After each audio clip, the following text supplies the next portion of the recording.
Hi guys, welcome to Unusual Stories.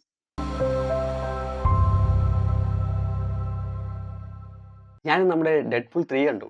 ഓഹ്! ഒരു രക്ഷയില്ലടാ. ഒരു രക്ഷയില്ലാത്ത മൂവിയാണ്. എല്ലാരും പറ്റിയ പോയി കാണുക. അടിപൊളി മൂവി. മൂവിയെപ്പറ്റി പറയുകയാണെങ്കില് ആക്ച്വലി സ്റ്റോറി ബേസ് നമ്മുടെ നോർമൽ ഒരു വില്ലൻ വരുന്നു, വില്ലനെ നശിപ്പിക്കുന്നു ഇതൊക്കെ തന്നെയാണ്. നമ്മുടെ മാർവൽ സ്റ്റുഡിയോസിന്റെ നോർമൽ സ്റ്റോറിയൊക്കെ തന്നെയാണ്. പക്ഷേ സംഭവം മൊത്തത്തിൽ അടിപൊളിയായിട്ട് ഡെഡ്പൂളിന്റെ ഒരു ഒരു പുള്ളിയുടെ ഒരു ഇമ്പാക്റ്റ് ഉണ്ടല്ലോ. പുള്ളിയുടെ ഡയലോഗ്സ് ആണെങ്കിലും കാര്യങ്ങളാണെങ്കിലും എല്ലാം ഒരു രക്ഷയില്ല. അടിപൊളിയാണ്. പുള്ളിയുടെ കോമഡിയൊക്കെ കിടിലമായിട്ട് വർക്കൗട്ട് ആയിട്ടുണ്ട്. അതുപോലെ പിന്നെ ക്യാമിയോസ് നമ്മൾ ചിന്തിക്കാത്ത രീതിയിലുള്ള ക്യാമിയോസ് ഉണ്ട് അതിനകത്ത്. ക്യാമിയോസിനെ പറ്റി ഞാൻ കൂടുതൽ പറഞ്ഞാൽ സ്പോയിലർ ആയി പോകും. അതുപോലെ നമ്മളെ തുടക്കം തന്നെ ഉണ്ടല്ലോ. തുടക്കത്തിൽ ഈ ഒരു ടൈറ്റിൽ എഴുതി കാണിക്കുന്ന ഒരു സാധനമുണ്ട്.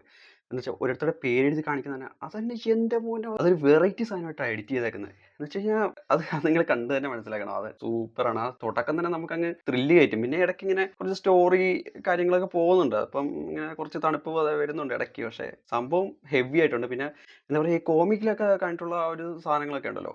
ഇപ്പം എന്താ പറയുക, വോൾവറിൻ വേഴ്സസ് ഹൾക്ക് ഫൈറ്റ് അങ്ങനെയൊക്കെയുള്ള സാധനങ്ങളൊക്കെ ഇടയ്ക്ക് കയറ്റിയിട്ടുണ്ട്. കൂടുതലൊക്കെ പറഞ്ഞു കഴിഞ്ഞാൽ സ്പോയിലറാണ് സത്യത്തിൽ. പിന്നെ കയ്യടിക്കാനൊക്കെ ആണെങ്കിൽ ഇഷ്ടം പോലെ സാധനങ്ങളുണ്ട്. നമുക്ക് മറ്റേ കയ്യടിച്ച് പൊളിക്കാനായിട്ടുള്ള കുറേ സാധനങ്ങൾ ഇട്ടിട്ടുണ്ട് അതിനകത്ത്. ഞാൻ പോയത് നമ്മുടെ ഇടപ്പള്ളിയിലെ വനിതാ തിയേറ്ററിലാണ്.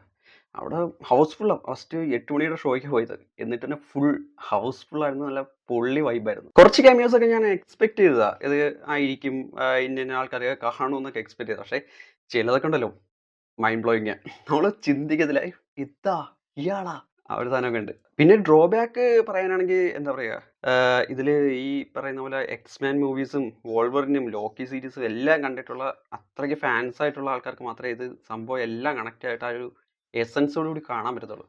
അല്ലാത്തവർക്ക് ജസ്റ്റ് ഒരു മൂവി കണ്ടു എന്നുള്ളൊരു സാധനമേ കിട്ടുള്ളൂ. പലതും മനസ്സിലാവണമെന്നില്ല. അതായത് ബാക്കി ഫാൻസുകാർ കൈയടിക്കുന്ന എന്തിനാന്ന് പോലും ചിലപ്പോൾ മനസ്സിലാവണമെന്നില്ല.